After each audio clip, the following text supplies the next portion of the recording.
Now we've seen that when we're finding primitive functions, often we need to write that plus c on the end.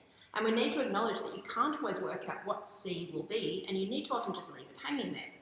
But if we're given a clue, we can figure out what c is, and then we can find the actual primitive function and be really sure about its exact form. So here we've got an example question. If dy dx is equal to 6x squared plus 1, and here's our clue now, y equals 12 when x equals 2, so we know it goes through this point, 2, 12. Find y as a function of x. In other words, find y equals some stuff. So we're finding the primitive function.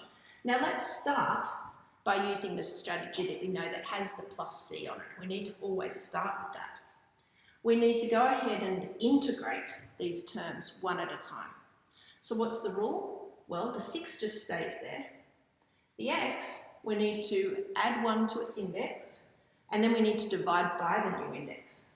Now, when you're new at this, you'll do this sort of thing all the time, and then go, oh, silly me, it's 6 divided by 3, that's 2. I probably could have just written 2 straight off. Now, while you're learning, just go ahead and do it this slow way, because it's a great way of ensuring you don't make any mistakes. As you get more familiar with it, in a few months' time, you'll find that you're probably on the next line, jumping straight to writing down 2x cubed. But don't beat yourself up if you need to use the 2 lines at the moment. Now, integrating this part, we'll just get the x. And then we have to add the c, so we can do that on the next line as well. While we're here, let's just double check that this does differentiate to give that.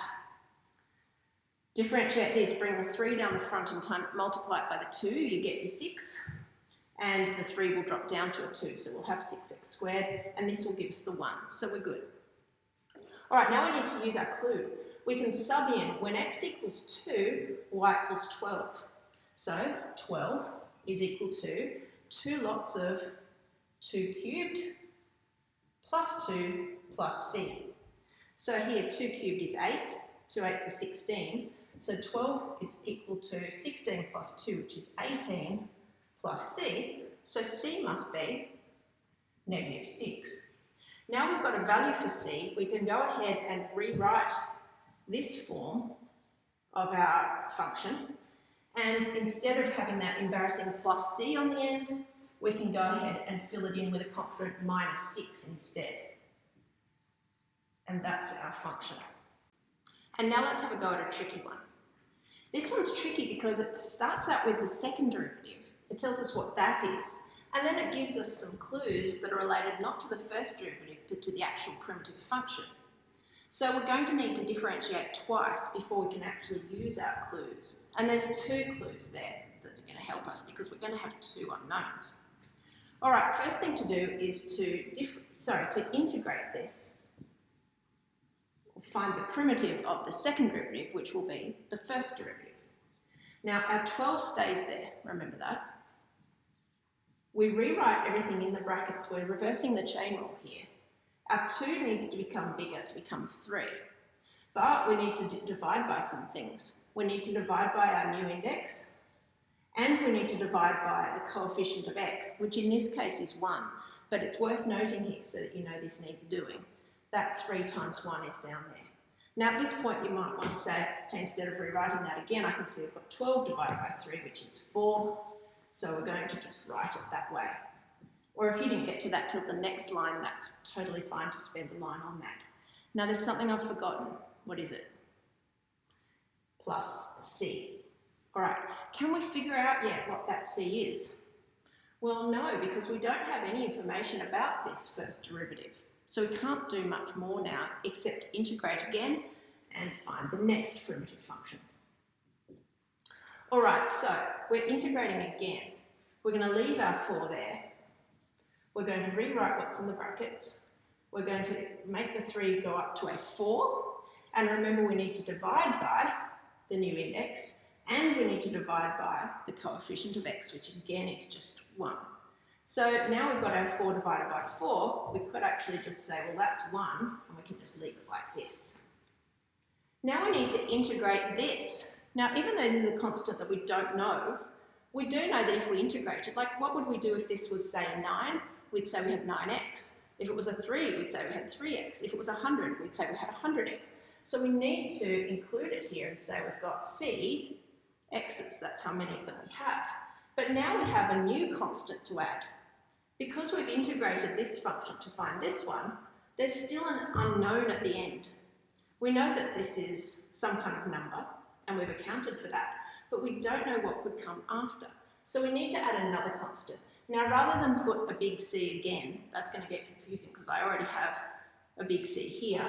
I'm going to just use another letter of the alphabet and keep with capitals for our constants. So I'm going to call this D. All right, now it's time to use some of our clues to work out what C and D might be, because we need to find f of 4. So I'd say we need to tidy up f of x first, find some of these unknowns, then sub 4 in for x and find f of 4. Now we know that f of 0 is 0 and f of 1 is also 0. Let's start with this as the first clue. This means that if I say I'm subbing 0 in for x, then this part here will be 0 minus 1, which is minus 1. And if I do minus 1 to the power of 4, that gives me 1. And here, if I've subbed in 0 for x, well, C lots of 0 is just going to be 0. And I'm going to have my D. So that's the function of 0. But we've also learnt that the function of 0 is actually equal to 0. So in fact, I could have written it with a 0 here. And again, you're setting out, there's lots of ways to do this. Other people would say, no, I'm finding f of 0, and I know that that whole thing equals 0. You could technically do it like that. I don't really like having two equal signs on the one row. So I prefer to write it like this.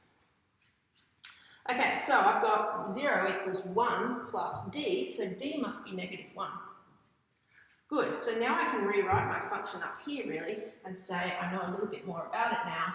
F of x is equal to x minus 1 to the power of 4 plus c of x minus 1. All right, now let's use our other clue, and hopefully that will help us find big C. All right, so subbing in 1 for x should give us 0. So let's do what we did before, start with our 0, and this time we'll sub in 1 for x. So 1 minus 1 is 0, 0 to the power of 4 is 0. And here we've got c times 1, so that's c, and our minus 1 is still minus 1. So this is saying that c minus 1 is 0. So c must be 1. Great, so now I can go ahead, and I'm running out of space here, let's continue on over here, and I'm going to rewrite my f of x again. This time I've got something to put in for the c, I'm going to put a 1. Now if I put a 1 there, that's just going to become x, that term, isn't it? Because 1x is x.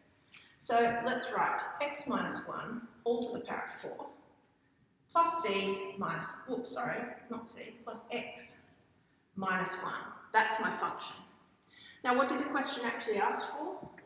It asked for the function of 4. So they want us to sub 4 in for x. All right. 4 minus 1 is 3, so we're going to have 3 to the power of 4, plus 4 minus 1.